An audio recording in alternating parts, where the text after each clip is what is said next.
Okay, so what we're going to do now is talk about flow in grappling, how to grapple without going full force in this sort of give and take. There are subtleties involved.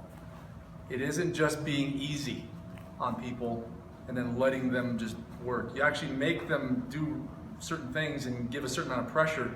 And you'll even fall back to other sort of counter-offensive measures, and you add different levels of it. And when you get, say, two guys that have been on the mat for 10 or 15 or more years, then it can actually be kind of amazing to watch and to do.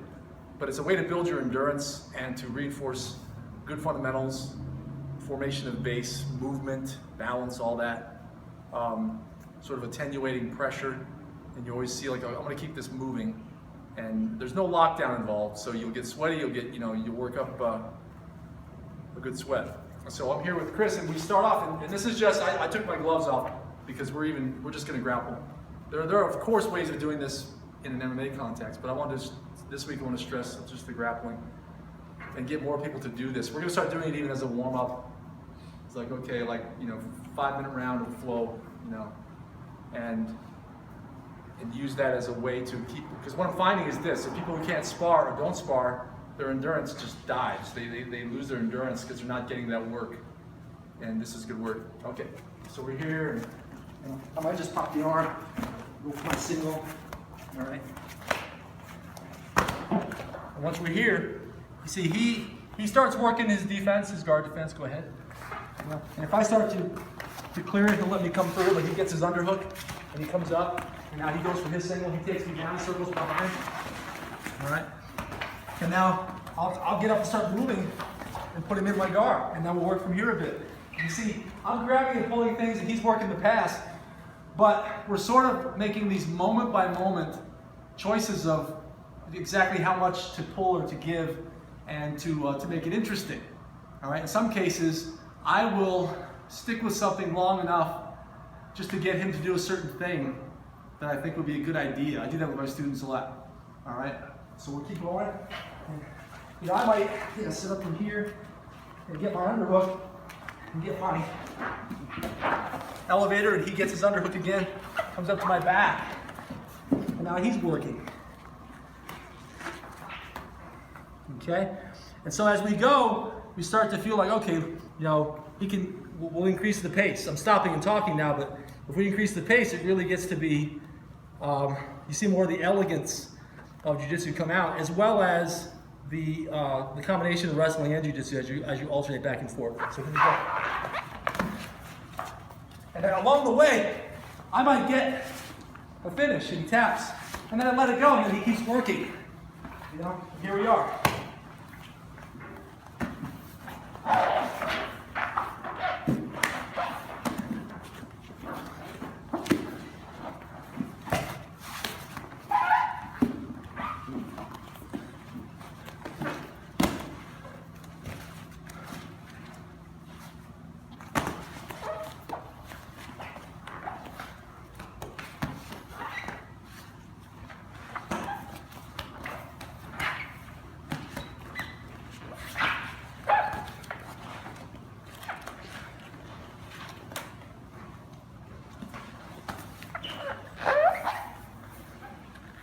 So now we start getting finishes.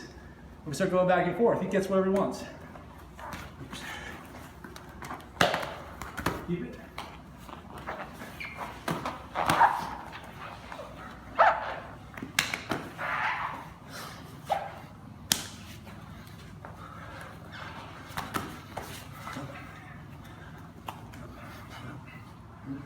There you go.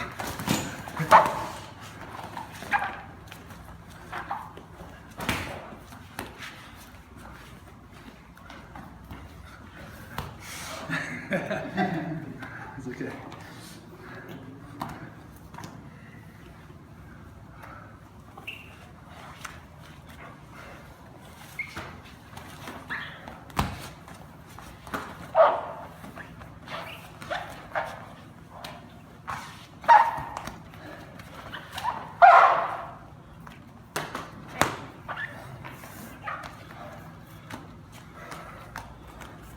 lateral mobility increases even more.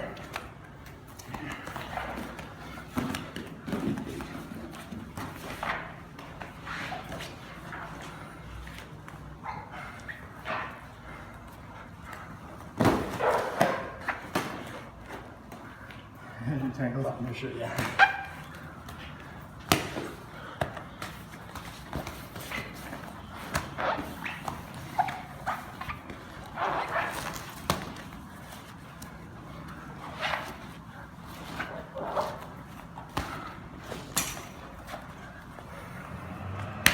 So there you have it.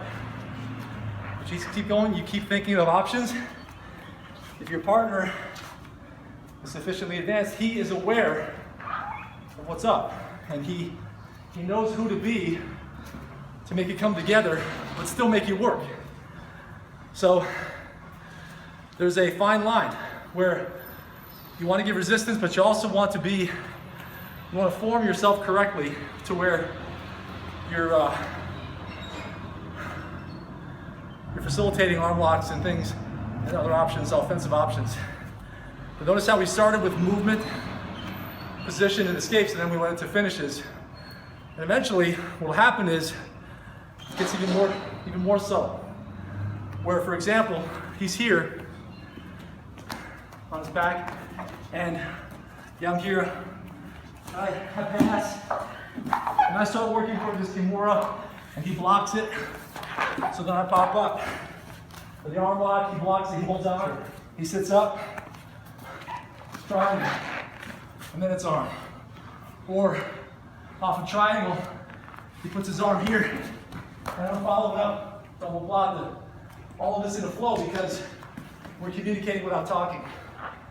He's letting me know, nope, I'm gonna bury this hand, go for the omoplata, that kind of thing. Like it can be fun on both sides. Like it is. It's like you're going for this. Oh, wouldn't it be fun if you got this switch? You know? Exactly. And you're actually aware of the follow, the second or the third option after the first lead-in is blocked or countered. You're still staying in there where they can follow up to the next thing. But you see, this is not hard on the joints. It gets you, especially if you're talking, it gets you breathing. But if you sustain a really good pace for minutes on end, and you take a break and do it again, your mat endurance really gets better, all right? And you feel really good. You don't feel spent, because the most exhausting matches are the ones where you're fighting against something that you can't get out of. And then you kind of drag yourself off the mat and you're like, that was a rough one. So you don't get that feeling. And here's the other thing. And this is something I do when I'm sparring with anybody in here. If I'm working like I'm rehabbing an injury, I will direct the match in a direction that doesn't make me overuse in certain ways, like if my shoulders hurt me or something. And while it's healing, there's a way that I can make the grappling experience help it, like rehab, by not overdoing it, working range of motion, etc. But in many cases, if the other person's not very advanced, they can do whatever they want. They can try, but you're able to just kind of corral things. But when you get to people who are bigger and more advanced, then you have to sort of have that understanding that we're gonna tone it down, but we're gonna very carefully feed options and give a certain amount of resistance with both people, like I said, having knowledge of the next thing that comes. Okay, so let's try that out. It also gets you to think of things you don't normally think of, because you can stop and say, oh, normally I'm rolling to this from here, or normally I'm setting up my Kimura from there. I'm gonna do this other thing that I don't normally do in sparring. Let's see if I can work that into a flow. Okay, or a chance to apply, like if we did a chain submission class recently of some series of things you want to work on. This gives you a chance to take one step in the direction of sparring, to try it and spontaneously without it being all out in a sparring. Okay, let's get with the partner and try this out. Let me see you flow. Make your jiu-jitsu beautiful.